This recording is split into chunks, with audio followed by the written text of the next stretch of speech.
दोस्तों, आज जिस मूवी को हम आपके सामने लेकर आए हैं उसका नाम है ओ पिट्टा कथा, जिसका मतलब है एक लड़की की कहानी। और यकीन मानिए ये कहानी नहीं बल्कि बवाल है। इस कहानी में इतने सारे ट्विस्ट हैं कि एक खत्म नहीं होगा और दूसरा शुरू हो जाएगा, और ये देखकर आपका दिमाग भी घूमने लगेगा कि आखिर ये सब हो क्या रहा है। इसलिए मूवी को गलती से भी हल्के में लेने की कोशिश मत करना, क्योंकि जब क्लाइमेक्स आपके सामने आएगा तो आपके भी तोते उड़ जाएंगे। तो चलिए अब बिना देरी किए शुरू करते हैं आज की ये एक्सप्लेनेशन। लेकिन उससे पहले अगर आपको हमारा ये काम पसंद आता है तो भाई इस चैनल को सब्सक्राइब भी कर लीजिए। तो कहानी की शुरुआत एक बहुत ही सुंदर जगह से होती है, जहां हमें एक लड़की को दिखाया जाता है जिसका नाम होता है वेंकट लक्ष्मी, शॉर्टकट में बोलें तो वेंकी, जो फिलहाल इस जगह के खूबसूरत नजारों को एंजॉय कर रही होती है और इन सुंदर नजारों के साथ सेल्फी लेने लगती है। लेकिन तभी अचानक उसके पीछे एक आदमी आता है और उसे बेहोश करके किडनैप कर लेता है। और इसी दौरान वेंकी के हाथ में जो फोन होता है वो नीचे गिर जाता है और इसी के साथ ये सीन यहीं पर कट हो जाता है। अब अगले सीन में हम दो लोगों को देखते हैं,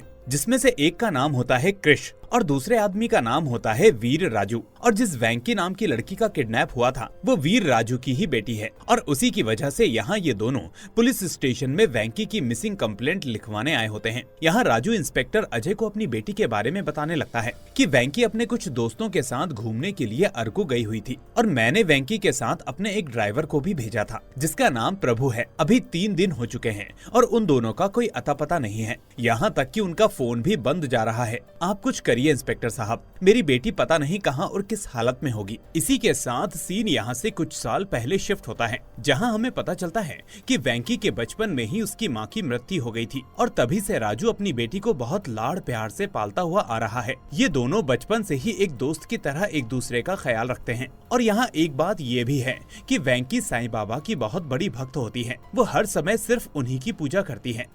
ये सब सुनकर इंस्पेक्टर अजय को लगता है कि हो सकता है कि वेंकी किसी लड़के के साथ भाग गई हो। वो ये बात राजू को भी बोलता है कि हो सकता है कि वो किसी लड़के के साथ कहीं चली गई हो, अब वो जाने से पहले तुम्हें थोड़े ना बता कर जाएगी। तभी क्रिस कहता है कि नहीं सर, ऐसा कुछ भी नहीं है, वेंकी मुझसे बहुत प्यार करती है और अभी कुछ दिनों में हमारी शादी भी होने वाली है। अब क्रिस की बातें सुनकर अजय राजू से पूछता है कि ये कौन है। राजू कहता है कि सर, ये मेरी बहन का लड़का है और वो कुछ समय पहले ही बाहर से इंडिया आया है। इसी के साथ सीन वापस से फ्लैशबैक में शिफ्ट होता है, जब क्रिस इंडिया आया हुआ था और तभी अचानक उसकी कार बीच रास्ते में खराब हो जाती है और इत्तेफाकन वेंकी उसी रास्ते से गुजर रही होती है। यहाँ क्रिस वेंकी से लिफ्ट मांगने लगता है कि क्या आप मुझे वीर राजू जी के घर छोड़ सकती हैं। ये सुनकर वेंकी कहती है कि ठीक है, आइए, मैं भी उसी तरफ जा रही हूँ। अब रास्ते में आते हुए क्रिस बताता है कि वो अभी चाइना से इंडिया आया है और यहाँ आकर उसे वीर राजू अंकल के बारे में पता चला, जो असल में उसकी माँ के भाई हैं। कुछ सालों पहले किसी झगड़े की वजह से मेरी माँ इंडिया छोड़कर बाहर चली गई थी और अब जब मैं यहाँ आया तो मैंने सोचा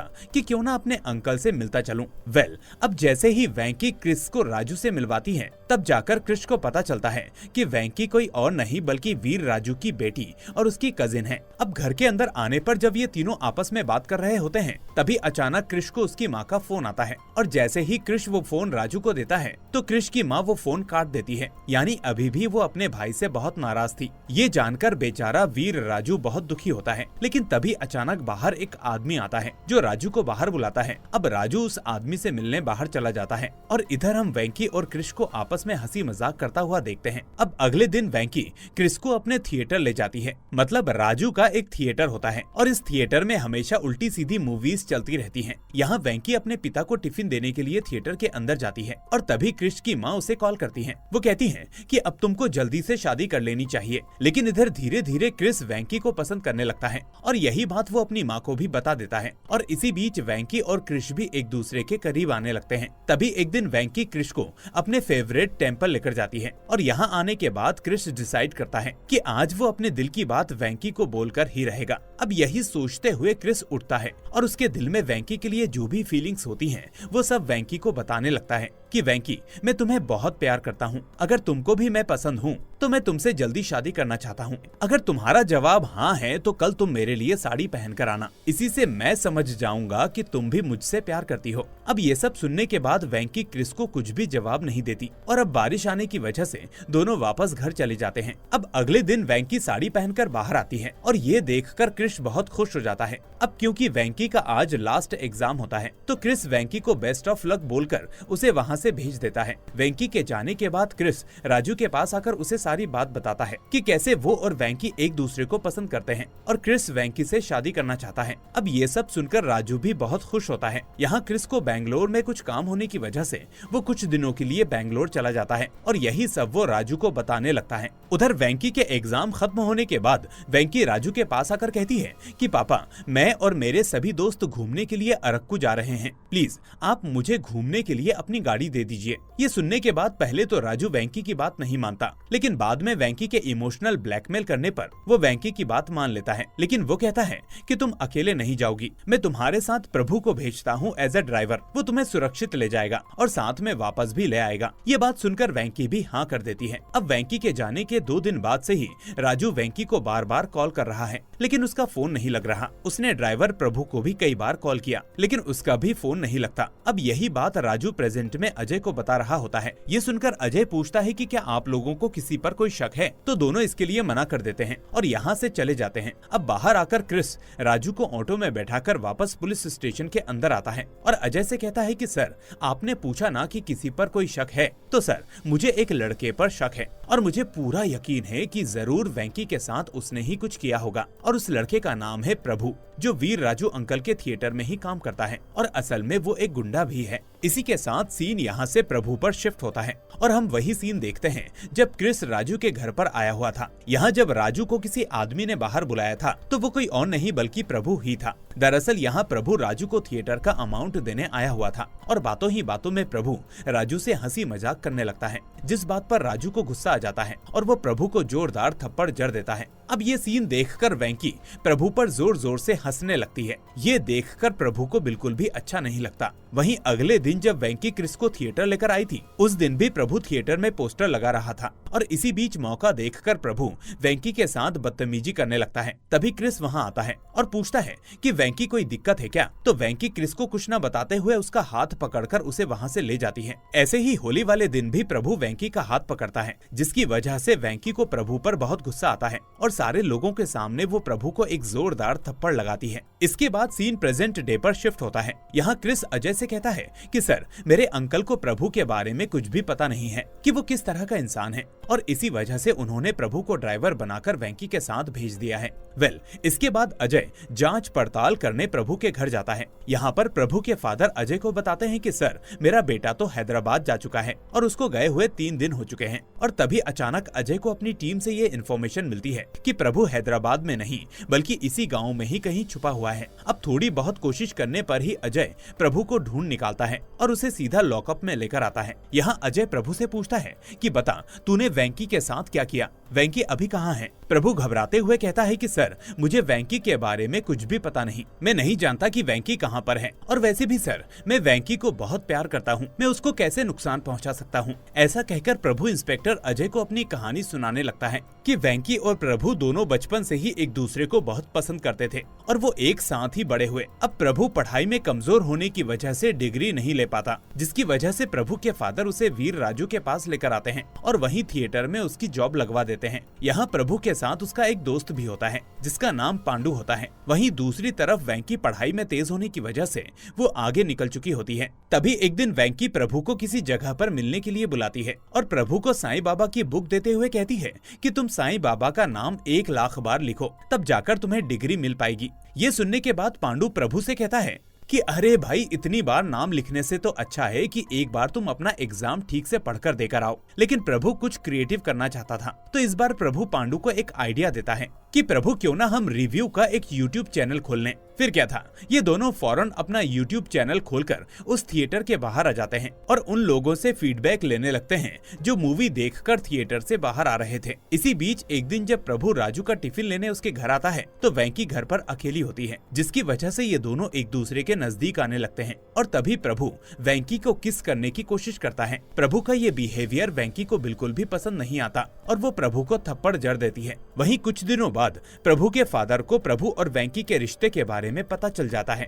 तो वो फौरन प्रभु के पास आकर उसकी क्लास लगाने लगते हैं कि पंख अभी निकले नहीं कि उड़ने की कोशिश कर रहे हो, अभी के अभी उस लड़की को भूल जाओ और कल हैदराबाद जाकर अपने लिए कोई अच्छी सी नौकरी ढूंढो। तो बेचारे प्रभु को अपने फादर की बात माननी पड़ती है। तभी थोड़ी देर बाद वेंकी प्रभु के पास पहुंचती है, क्योंकि वो दोस्तों के साथ अरकू जा रही थी और अभी राजू ने वेंकी को प्रभु के पास भेजा होता है ताकि वो ड्राइवर बनकर वेंकी के साथ जा सके। अब क्योंकि थोड़े दिन पहले दोनों में झगड़ा हुआ था, इसीलिए यहाँ प्रभु वेंकी के साथ जाने से मना कर देता है और कहता है कि अगर तुमको जाना है तो तुम अपने उस कृष को लेकर जाओ, मैं तुम्हारे साथ कहीं नहीं जाने वाला। तो इस पर वेंकी प्रभु के बिना ही अरकू चली जाती है और फिर अगले दिन वेंकी को याद करते हुए प्रभु उसे कॉल करता है, लेकिन कई बार ट्राई करने के बाद भी वेंकी का नंबर नहीं लगता। उसे लगा कि वेंकी उससे अभी भी नाराज है, इसीलिए अगले दिन ही प्रभु जॉब के सिलसिले में हैदराबाद चला गया और आज सुबह ही वो अपने गांव वापस आया तो यहाँ अपने दोस्तों के घर रुका और तभी उसको लेने के लिए पुलिस आ गई। अब यहाँ प्रभु प्रतिज्ञा लेता है कि जब तक वेंकी के बारे में उसे कुछ पता नहीं चलता तब तक वो यहीं पुलिस स्टेशन के बाहर ही बैठा रहेगा।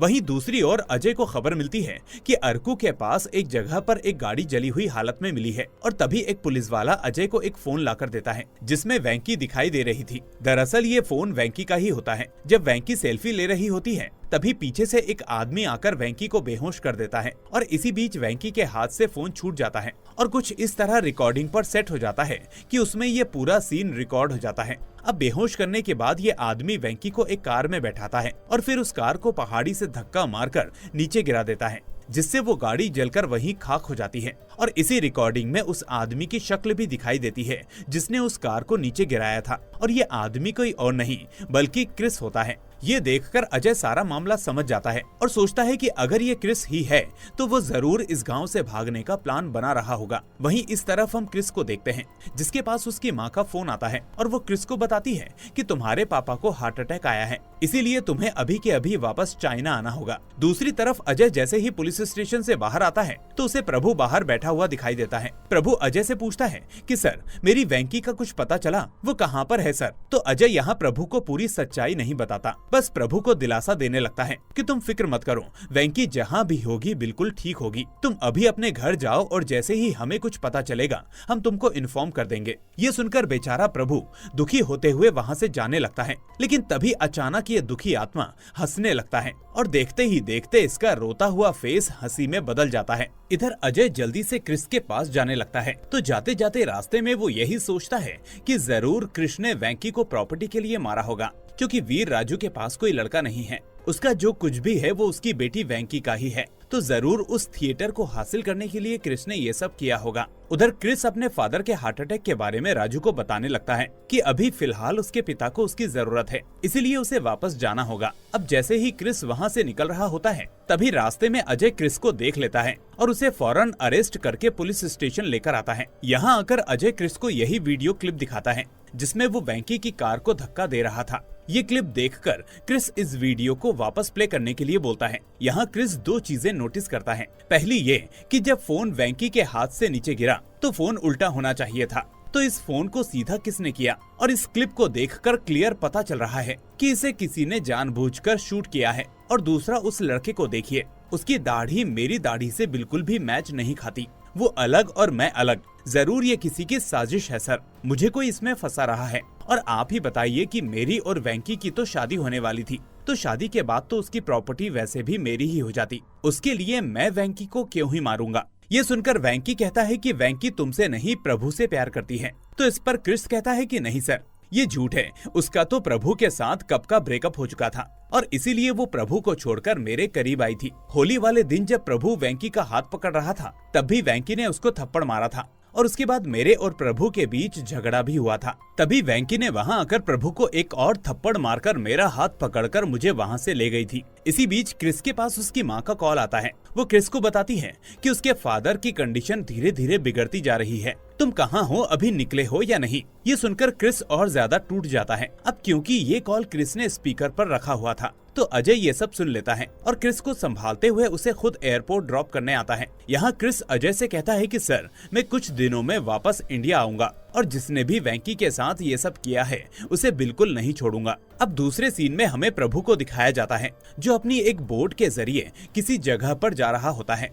और वहाँ से प्रभु कहीं दूर आता है जहाँ पर पहले से उसका दोस्त पांडु मौजूद होता है। और तभी हम देखते हैं कि इन दोनों के पास 50 लाख रुपए होते हैं। तो इसकी कहानी बताने के लिए सीन यहाँ से वापस फ्लैशबैक में जाने लगता है जहाँ पर एक दिन वेंकी प्रभु से मिलने के लिए प्रभु के पास आती है। वो उसे खाना देती है और वेंकी यहाँ प्रभु से अभी भी नाराज होती है क्योंकि पिछले दिन प्रभु ने वेंकी के घर आकर उसे किस करने की कोशिश की और ये बात वेंकी को बिल्कुल भी पसंद नहीं आई। और उसी तरह वेंकी हमेशा प्रभु से ये कहती रहती है कि वो इन दोनों के रिश्ते की बात जाकर राजू को बताए, लेकिन प्रभु के पास इतनी हिम्मत नहीं होती क्योंकि प्रभु के पास ना तो कोई जॉब है ना ही कोई डिग्री। वो किस मुंह से जाकर राजू से उसकी बेटी का हाथ मांगेगा। लेकिन एक दिन प्रभु डिसाइड कर लेता है कि वो राजू से इन दोनों की शादी की बात करेगा। अब जब प्रभु और उसका फ्रेंड राजू के घर जाते हैं तो उस वक्त प्रभु क्रिस को वेंकी के घर में बैठा हुआ देखता है और जैसा मैंने पहले कहा था कि उस वक्त राजू को बाहर बुलाने वाला प्रभु ही था और प्रभु राजू को बाहर बुलाकर उसे थिएटर का कलेक्शन देने लगता है।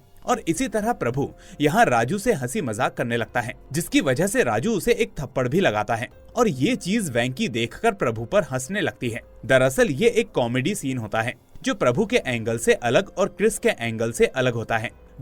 अब आपको ये सीन याद होगा जिस दिन वेंकी क्रिस को अपने थिएटर लाई थी और उस दिन मौका देखकर प्रभु वेंकी के पास आया और इन दोनों के बीच फिर से प्यार भरी बातें होना शुरू हो गईं। और यहाँ प्रभु चाहता था कि वेंकी अपने फादर से प्रभु और उसके रिश्ते के बारे में बात करे, लेकिन वेंकी में भी इतनी हिम्मत नहीं थी कि वो डायरेक्ट इन दोनों के बारे में अपने फादर से बात कर सके। अब इसी बीच बातों ही बातों में प्रभु रोमांटिक होने लगता है और वेंकी के करीब आने लगता है और तभी वेंकी एक बार फिर से प्रभु को अपने पास आने से रोक देती है और इसी दरमियान क्रिस यहाँ आता है और ये सीन देखकर प्रभु को गलत समझने लगता है। इसके बाद हमें होली के दिन वाला सीन दिखाया जाता है जहाँ क्रिस और वेंकी एक साथ होली खेल रहे होते हैं। तभी प्रभु वेंकी को कॉल करके अपने पास बुलाता है और उसे कलर लगाने लगता है और फिर वेंकी शर्माते हुए यहाँ से भागने लगती है। फिर प्रभु भी उसके पीछे पीछे जाने लगता है और एक जगह आने के बाद प्रभु वेंकी का हाथ पकड़ लेता है और उसी वक्त वेंकी ने प्रभु को एक थप्पड़ जड़ा था और वो इसलिए था क्योंकि क्रिस दूर से ये सब देख रहा था और वेंकी ये नहीं चाहती थी कि क्रिस को उन दोनों के ऊपर कोई शक हो। अब यहाँ प्रभु क्रिस के साथ झगड़ा करने लगता है और इन दोनों में हाथापाई होने लगती है। तभी उसी वक्त वेंकी आती है और इन दोनों को रोक देती है और उस वक्त भी वेंकी प्रभु को एक थप्पड़ लगाती है और फिर जाते हुए पीछे से प्रभु को सॉरी बोलने लगती है। वहीं दूसरे दिन प्रभु वेंकी और क्रिस दोनों को मंदिर जाते हुए देखता है तो पीछे पीछे वो भी उसी मंदिर में आ जाता है और यहाँ आकर वेंकी से यही सवाल करने लगता है कि आखिर क्यों वेंकी ने कल इसको थप्पड़ मारा। तो इस पर वेंकी प्रभु को समझाने लगती है कि अगर कैसे भी क्रिस को हम दोनों के बारे में पता चल गया तो वो मेरे पापा को हम दोनों के बारे में बता देगा और ये चीज मुझे बिल्कुल भी पसंद नहीं। अगर मेरे पापा को हम दोनों के बारे में पता चले तो वो या तो तुम बोलो या मैं बोलूं, तीसरा आदमी मुझे नहीं चाहिए। और उसी दिन क्या हुआ आपको याद होगा। उस दिन मंदिर में क्रिस ने अपने दिल की बात वेंकी के सामने रखी थी और धीरे धीरे आगे बढ़ने लगा था और तभी उसी वक्त प्रभु भी यहाँ आ जाता है और वेंकी को साइड में खींच लेता है और इन दोनों के बीच कुछ मीठी बातें होने लगती हैं। और यहाँ पर बात यह है कि कल प्रभु का बर्थडे है और प्रभु चाहता है कि वेंकी कल साड़ी पहने और वहीं कल वेंकी का फाइनल एग्जाम होता है। तो इस तरफ जब तक क्रिस अपनी बातें खत्म कर चुका होता है तब वेंकी वहाँ पर वापस आ जाती है और यहाँ वेंकी ने उसकी एक भी बात नहीं सुनी होती और बेचारा क्रिस ये समझ रहा होता है कि वेंकी ने उसकी सारी बातें सुन ली। अब अगले दिन वेंकी साड़ी पहनती है लेकिन क्रिस के लिए नहीं बल्कि प्रभु के लिए। और फिर एग्जाम खत्म होने के बाद वेंकी प्रभु के पास आती है। यहाँ वेंकी चाहती है कि ये कहीं दूर जाकर नेचर के साथ एंजॉय करें। ये सुनने के बाद प्रभु एक प्लान बनाता है। वो वेंकी से कहता है कि तुम फौरन अपने फादर के पास जाकर ऐसा कहो कि तुम और तुम्हारे फ्रेंड्स अरकू जाने वाले हैं और मुझे पता है तुम्हारे फादर तुमको अकेले नहीं भेजेंगे, साथ में मुझे भी भेजेंगे। तो इस तरह से हम दोनों अकेले तुम्हारी गाड़ी में अरकू घूम सकते हैं। तो दोस्तों आपको यहाँ हर सीन को बड़े ध्यान से देखना है। इसके बाद प्रभु अरकू गया था और फिर इसके पास 50 लाख रुपए आ गए और ऊपर से प्रभु ने क्रिस को इस मामले में फंसा दिया। इसके बाद हम क्रिस को देखते हैं जो एयरपोर्ट पर बैठकर वेंकी को बहुत मिस कर रहा होता है और तभी क्रिस अपने दोस्त विजय को कॉल करके उससे मिलने के लिए कहता है। अब जब क्रिस विजय से मिलता है तो उसे बताता है कि उस हरामखोर प्रभु ने मुझे इस मामले में फंसा दिया है, मैं उस प्रभु को नहीं छोड़ूंगा। इसी के साथ सीन यहाँ से फ्लैशबैक में जाने लगता है जहाँ पर क्रिस का असली चेहरा सामने आता है। दरअसल क्रिस कोई चाइना से नहीं आया बल्कि वो तो किसी होटल में बस चाइनीज फूड बनाता था। और यही होटल में काम करते हुए एक दिन क्रिस ने वेंकी को देखा और फिर उसे फंसाने का प्लान बनाया। और असल में क्रिस का कैरेक्टर ही ऐसा है। इसने तकरीबन 4 लड़कियों को अलग अलग गांव में जाकर उनको धोखा दे चुका है। वो पहले उनको अपने झूठे प्यार में फंसाता है और फिर उन लड़कियों से पैसे की डिमांड करता है और पैसे हाथ में आते ही गांव छोड़कर भाग जाता है। अब ऐसे ही एक दिन जब वो इस गांव में आया तो उसकी नजर वेंकी पर पड़ी और उसके बाद उसकी प्रॉपर्टी पर पड़ी। अब प्लान के मुताबिक एक दिन क्रिस विजय को राजू के घर भेजता है, जहाँ पर क्रिस को पता चलता है कि राजू की एक बहन थी जो कई साल पहले राजू को छोड़कर चली गई। यहाँ विजय राजू के घर में जाकर उसकी बहन की फोटो लाता है तो क्रिस उस फोटो को एडिट करके अपने फोन में सेव कर लेता है। और जिस दिन पहली बार वो राजू के घर आया था तो उस वक्त क्रिस ने उसको वही एडिट किया हुआ फोटो दिखाया था। अब यहाँ एक और बड़ी बात हमें पता चलती है कि असल में क्रिस की कोई माँ नहीं है, बल्कि उसका दोस्त विजय अपनी वॉइस को चेंज करके क्रिस को कॉल कर रहा था। वहीं देखते ही देखते वेंकी और क्रिस दोनों एक दूसरे के अच्छे दोस्त बन गए और क्रिस यहाँ यही समझता था कि अब वेंकी भी उसको चाहने लगी है। लेकिन तभी एक दिन क्रिस और उसका फ्रेंड देखते हैं कि वेंकी प्रभु के साथ घूम रही है। ये देखकर दोनों के होश उड़ जाते हैं। मतलब तब जाकर क्रिस को ये बात पता चलती है कि वेंकी सच में सिर्फ प्रभु से प्यार करती है। और तभी ये देखकर दोनों अपने सिर पर हेलमेट पहनकर प्रभु और वेंकी को फॉलो करने लगते हैं। थोड़ी देर पहले आपने ये सीन देखा होगा। अब यहाँ क्रिस को एक और बात पता चलती है कि प्रभु को बहुत सारे पैसों की जरूरत है, क्योंकि वो उन पैसों से दुबई जाना चाहता है। इधर प्रभु से मुलाकात करने के बाद वेंकी राजू के पास आती है और उसकी गाड़ी मांगने लगती है। वहीं क्रिस प्रभु को कॉल करके किसी जगह पर मिलने के लिए बुलाता है और प्रभु को समझाने लगता है कि देखो प्रभु, मैं तुम्हें पूरे 50 लाख रुपए दूंगा, तुम बस वेंकी को छोड़ दो। मुझे पता है तुम्हें पैसों की सख्त जरूरत है, मैं तुम्हें वो पैसा दूंगा, तुम सिर्फ वेंकी को मुझे दे दो। अब यहाँ प्रभु को पहले से ही ये बात पता होती है कि क्रिस कोई चाइना ताइवान से नहीं आया, बल्कि वो छोटे छोटे होटल्स में सिर्फ चाइनीज फूड बनाता है। क्योंकि एक दिन प्रभु और उसका फ्रेंड जब किसी दूसरे गांव गए थे तभी प्रभु को एक होटल में क्रिस दिखाई दिया था जो कि नूडल्स बना रहा था। और जिस दिन प्रभु राजू से बात करने के लिए उसके घर गया था और जैसे ही प्रभु ने क्रिस का चेहरा देखा और तभी थोड़ा बहुत याद करने के बाद प्रभु को याद आ जाता है कि क्रिस एक फर्जी आदमी है। यहाँ प्रभु क्रिस से कहता है कि मैं तुम्हारा काला चिट्ठा अब वेंकी के सामने फोड़ दूंगा और अब तुम्हारे पास कोई ऑप्शन नहीं है, इसलिए तुम इस गांव को छोड़कर भाग जाओ। लेकिन तभी क्रिस वापस दौड़ता हुआ प्रभु के पास आता है और इसे रोकने लगता है और प्रभु को पैसों का लालच देकर कैसे भी उसे रोकने की कोशिश करने लगता है कि मैं तुम्हें 50 लाख रुपए दूंगा और हम दोनों मिलकर वेंकी को मार देंगे। अगर हम दोनों ने वेंकी को मार दिया तो तुम्हें 50 लाख रुपए मिल जाएंगे और मुझे भी राजू की प्रॉपर्टी। तो यहाँ पैसों के लालच में प्रभु क्रिस से हाथ मिला लेता है और प्लान के मुताबिक प्रभु वेंकी का ड्राइवर बन जाता है और वेंकी को अरकू लेकर जाता है। यहाँ आने के बाद वेंकी सेल्फी लेने लगती है और उसी वक्त मौका देखकर प्रभु वेंकी को क्लोरोफॉर्म सुंघाकर बेहोश कर देता है। वहीं ये सब क्रिस दूर से खड़ा हुआ देख रहा होता है और प्रभु के खिलाफ सबूत इकट्ठा करने के लिए क्रिस वेंकी के फोन को देखकर उस सीन को रिकॉर्ड करने लगता है जहां प्रभु वेंकी को बेहोश करने के बाद उसे उसकी गाड़ी में बैठा देता है और फिर वेंकी की गाड़ी को धक्का देने लगता है, जिसकी वजह से वेंकी की गाड़ी पहाड़ी से नीचे गिरकर ब्लास्ट हो जाती है। और यहाँ हमें पता चलता है कि उस वीडियो क्लिप में क्रिस नहीं बल्कि प्रभु था। तो अब वेंकी को मारने के बाद प्रभु क्रिस के पास आता है। यहाँ क्रिस प्रभु को 50 लाख रुपए देता है और जब प्रभु पैसे लेकर वहाँ से चला जाता है तो क्रिस अपने फ्रेंड विजय से कहता है कि जब प्रभु पैसे लेकर मुंबई जाएगा दुबई जाने के लिए तो वहाँ पर मेरा आदमी होगा और वो आदमी प्रभु को मार देगा, तो इस तरह से हमारे पैसे हमारे पास वापस आ जाएंगे। अब क्रिस यहाँ विजय को वेंकी का फोन दे देता है ताकि वो उस फोन को पुलिस स्टेशन में दे सके, क्योंकि उस फोन में प्रभु के खिलाफ सबूत होता है। तो अब यहाँ सबसे बड़ा सवाल ये पैदा होता है कि अगर वेंकी मर गई तो क्रिस के हाथ ये राजू की प्रॉपर्टी कैसे आएगी। तो उसके लिए भी क्रिस ने पहले से ही प्लान बनाया हुआ था। दरअसल जब क्रिस 2 दिन बाहर जाकर वापस राजू के घर आता है तो उस वक्त राजू को एक कॉल आता है। यहाँ क्रिस को पता चलता है कि राजू ने किसी दूसरे आदमी से बहुत सारा कर्जा ले रखा था और ये जानने के बाद क्रिस राजू का भरोसा पाने के लिए राजू को 2 लाख रुपए दे देता है ताकि उसका वो कर्जा खत्म हो सके। और ये देखकर राजू बहुत इमोशनल हो जाता है और क्रिस को गले से लगा लेता है और कहता है कि अब तुम्हारे अलावा इस दुनिया में मेरा कोई नहीं बेटा, तुम ही मेरे बेटे हो। उसके बाद क्रिस और राजू दोनों वेंकी की मिसिंग कंप्लेंट लिखवाने के लिए पुलिस स्टेशन गए और तभी विजय देखता है कि प्रभु मुंबई नहीं बल्कि वो तो इसी गांव में है और अब पुलिस के हाथ लग चुका है। तो विजय घबराते हुए क्रिस को कॉल करके ये बात बताने लगता है कि प्रभु उन पैसों को लेकर मुंबई नहीं गया, शायद वो हमारे बारे में पुलिस को सब कुछ सच सच बता देगा। इसीलिए अब पुलिस से बचने के लिए क्रिस अपने फादर का झूठा नाटक करने लगता है। और जब क्रिस और विजय दोनों वहाँ से भाग रहे होते हैं, तभी उसी वक्त अजय ने आकर क्रिस को रोक लिया और क्रिस को पुलिस स्टेशन ले जाकर वो वीडियो दिखाया, जिस वीडियो में प्रभु होने की बजाय क्रिस होता है। ये वीडियो देखकर क्रिस को बहुत बड़ा झटका लगता है और उसको कुछ भी समझ में नहीं आता कि उस वीडियो में वो कैसे आया। तो यही दिखाने के लिए सीन फिर से फ्लैशबैक में जाने लगता है। यहाँ पर एक पुलिस वाला प्रभु को ये वीडियो दिखाता है और प्रभु को एक थप्पड़ भी लगाता है कि उसने वेंकी को मार दिया। लेकिन प्रभु उस पुलिस वाले को समझाने लगता है कि अंकल, आप जैसा सोच रहे हो वैसा बिल्कुल भी नहीं है। पहले आप मुझे ये बताइए कि ये फोन आपको कहाँ पर मिला।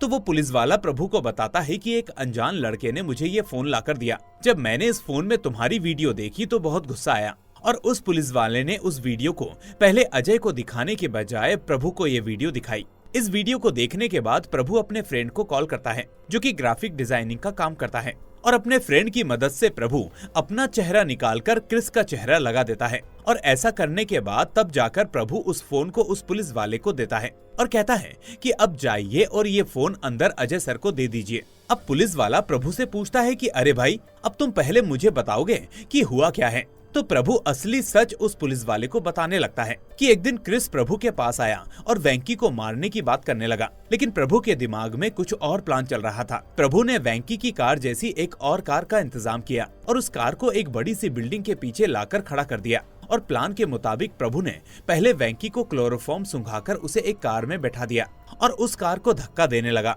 वहीं क्रिस दूर से ये सब चीजें होते हुए देख रहा था, लेकिन उसके व्यू को ये घर ब्लॉक कर रहा था और उस घर के पीछे प्रभु का फ्रेंड एक और कार लेकर बिल्कुल रेडी था। और तभी प्रभु का फ्रेंड वेंकी की कार को रोककर खाली गाड़ी को नीचे फेंक देता है और देखने से क्रिस को ऐसा लगा कि सच में वेंकी खाई में गिरकर मर गई। इसके बाद सीन वापस प्रेजेंट डे पर शिफ्ट होता है, जहां पर प्रभु वेंकी से मिलने के लिए नदी पार करके आता है और यहाँ पर वेंकी को देखते हैं जो नेचर एंजॉय कर रही होती है। और यहाँ वेंकी को क्रिस के बारे में कुछ भी पता नहीं होता, क्योंकि प्रभु और उसके दोस्त पांडु ने वेंकी को कुछ भी नहीं बताया था। अब इस कहानी में एक और ट्विस्ट ये है कि इस सारी प्लानिंग में वीर राजू भी शामिल होता है। जब पहली बार क्रिस ने प्रभु से वेंकी को मारने की बात की तो प्रभु ने ये बात आकर सीधा राजू को बता दी थी और क्रिस की सच्चाई जानकर राजू भी उसके साथ झूठा नाटक करने लगा और इसी नाटक के जरिए राजू ने क्रिस से 2 लाख रुपए भी हासिल कर लिए। और बेचारा क्रिस ये समझ रहा था कि वो राजू की हेल्प कर रहा है, बल्कि हकीकत ये थी कि क्रिस खुद इस जाल में फंस चुका था। और फाइनली अंत में अब प्रभु राजू से वेंकी का हाथ मांगता है और राजू भी बड़ी खुशी के साथ वेंकी और अपने थिएटर को प्रभु को सौंप देता है। वहीं हम प्रभु को देखते हैं जो अच्छी अच्छी मूवीज लाकर अपने दिमाग से थिएटर को हाउसफुल कर देता है। और वहीं दूसरी तरफ हम क्रिस को देखते हैं जो फिलहाल तमिलनाडु में होता है और यहाँ एक बार फिर से अपने पुराने प्रोफेशन चाइनीज फूड बनाने में लग जाता है, क्योंकि जो कमाई उसने अभी तक लड़कियों को धोखा देकर की थी वो प्रभु ने अपने दिमाग से हासिल कर ली थी। और इसी सीन के साथ इस मूवी का होता है दी एंड। तो दोस्तों, आपको ये ट्विस्ट से भरी मूवी कैसी लगी हमें कमेंट करके जरूर बताएं। साथ ही वीडियो पसंद आई हो तो इसे लाइक करके चैनल को सब्सक्राइब करना ना भूलें। हम फिर मिलेंगे एक और ऐसी ही शानदार कहानी के साथ। Till then, take care and thanks for watching.